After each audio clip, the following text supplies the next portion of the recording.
皆さんごきげんよう、上川薫です。今回取り上げる話題は、日本の絶好調なアニメ産業から朗報が一つ入ってきたので取り上げていきます。皆さんは劇場公開された鬼滅の刃無限上編第1章赤座再来はもう見たでしょうか？大ヒットしているこの映画、日本国内においてもすでに観客動員数が1900万人を超えており、2000万人到達ももう間近という状況になりました。興行収入としても歴代の映画の中で3位に入っていることから、このままさらに順位を上げるかもしれません。日本の漫画原作、そしてアニメ化されたものですから、日本国内でのヒットというものは、まあそりゃそうだろうというふうに誰もが納得するでしょう。一方で日本を舞台にした物語ですから、世界でどれだけ受け入れるかといったことはまた別の話となります。しかし今回の鬼滅の刃はテレビシリーズも含めて多くの人々の人気に支えられて、劇場公開においてもかなり圧倒的な強さを持っています。日本に遅れて公開された台湾や香港、そして韓国においても多くのお客さんが映画館に駆けつけています。しかも韓国においては鬼滅の刃に対する批判的な意見といったものがあった上での大ヒットとなっています。そのあたりのことも含めて少しニュースなどを紹介していきましょう。日本での観客動員数については公式のアカウントでの発表が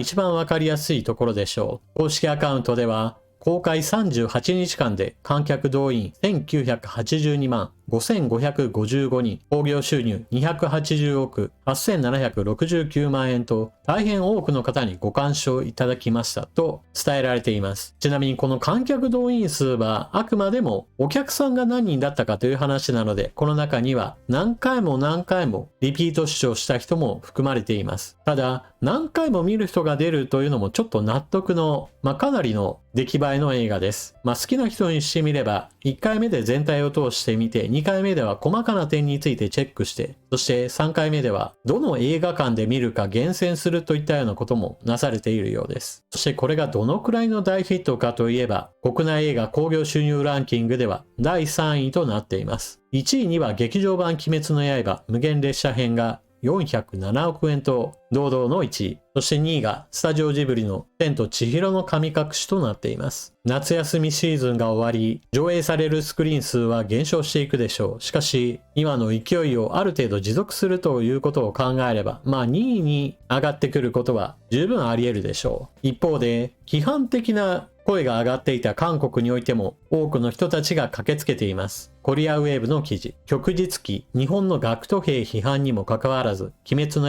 刃劇場版韓国で1位。韓国で公開初日に51万人を動員し、ボックスオフィス1位に立った。右翼的要素をめぐる論争があったにもかかわらず、熱烈なファン層を背景に、興行の好スタートを切った。一方で、この作品は公開前から右翼論争に包まれていた。主人公竈門炭治郎が着用する耳飾りが、旭日記を連想させるデザインである点や、二つ隊の姿が、日本の学徒兵を思わせるとの指摘から、日本の軍国主義を美化しているのではないかとの批判が出た。それにもかかわらず、公開初日から動員数で圧倒的なトップに立ち、商業的成功を予告した。なお、韓国の主だった報道機関の一つ連合ニュースでは、鬼滅の刃が今年最速で観客数100万人突破したことを報じています。というのも、初日に54万3900人、翌日には約60万6300人が観客動員数として報告されており、圧倒的な人気を誇っています。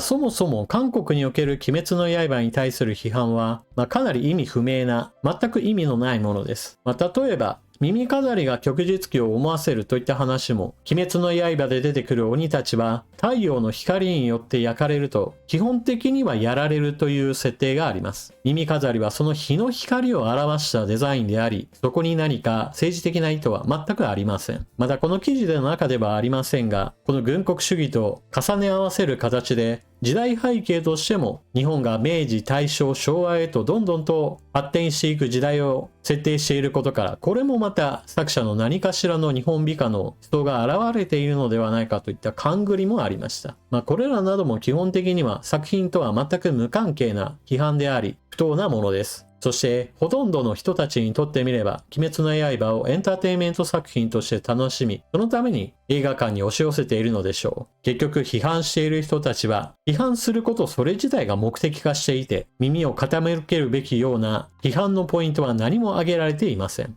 このような妨害を乗り越える形で韓国においても多くの観客が来ていることは非常に喜ばしいことだと言えるでしょう。そして日本やアジアでの公開が終わった後、9月12日にアメリカで公開されます。そのアメリカにおいてもすでに鬼滅の刃が多くの観客を集めるであろうということが期待されています。鬼滅の刃無限上編、アメリカで公開前なのに記録樹立、前売り初日販売でアニメ映画史上最多。アメリカでの上映が9月12日に控える中、現地大手チケット販売サイトファンダンガにて前売り券の販売を開始。同プラットフォームでアニメ映画として史上最高の初日前売り販売記録を達成したことを明らかにした。過去に公開された鬼滅の刃無限列車編や人気シリーズの劇場版呪術廻戦ゼロなどを上回る初動セールスだったとみられる。アメリカではクランチロール配給にて9月12日から公開予定のほか3日間の先行上映も実施されるとのことで世界展開への期待をさらに高めている。鬼滅の刃はすでに日本で大成功の部類に入っていますし、台湾や韓国、そして香港などでも多くのお客さんが映画館に押し寄せています。台湾や香港における上映においては中国本土からやってきた人たちもかなり映画を見ているようです。というのも中国は巨大な映画市場ですが、同時に劇場公開される作品についてはかなり中国当局の厳しい審査が待っており、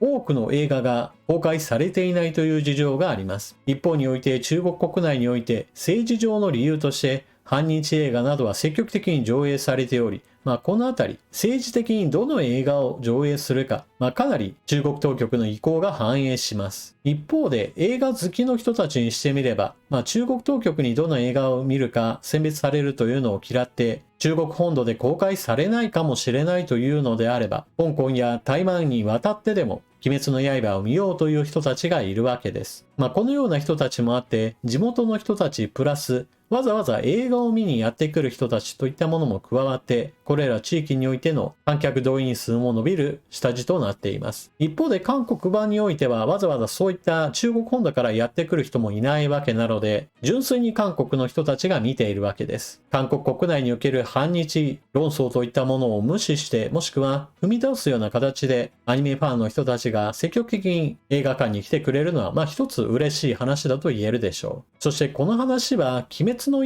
刃が好調だねというだけではなく、今のアニメ産業においても日本企業がかなり頑張っている証拠の一つです。日本におけるキャラクタービジネス、コンテンツ産業、こういったものに関してはネガティブの話題の方がニュースにはなりやすいです。例えば世界的にも人気のポケモンなどはコラボを発表したマクドナルドにおいておまけとしてつくカード欲しさに大量に注文が入り、ハッピーセットなどが食べられずに捨てられるなんていう問題なども発生しました。いわゆる転売ヤーたちの餌食にもなっているわけです。しかし逆に言えばそこには大きな転売して利益が上がるぞという人気が背景にあります。キャラクタービジネスやこうしたコンテンツ産業といったものは日本の新たな産業として大きく市場を獲得しています。先ほども述べたポケモンやその他サンリオ、そしてソニーなどはこうしたコンテンツ産業において大きなビジネス展開をしています。特にソニーの場合だと以前とは全く違う業態へと変更しており、このビジネスモデルの再構築は日本にとって新たな企業の生き残り策を示しています。ソニーの場合だと昔は完全にものづくりの会社であり、エレクトロニック産業、ものづくりこそがソニーの魂であるといったような風潮がありました。現在でも半導体などは作っていますが、それでも主力ビジネスは大きく様変わりしました。ゲーム、映画、音楽、アニメ、これらのビジネスなどを全体的に一つに統合し、それぞれが相乗効果を生み出すようなものを売るのではなく、体験を売る会社へとどんどんと様変わりしているわけです。鬼滅の刃関連に行っても、ソニーはアニプレックスでアニメ事業を推進し、そしてアメリカにおいてはクランチロールといってアニメの配信や配給、そういったことをビジネスとして展開しています。特にこうしたキャラクタービジネスだけではなく、映画やアニメ、そういったものづくりの世界においては今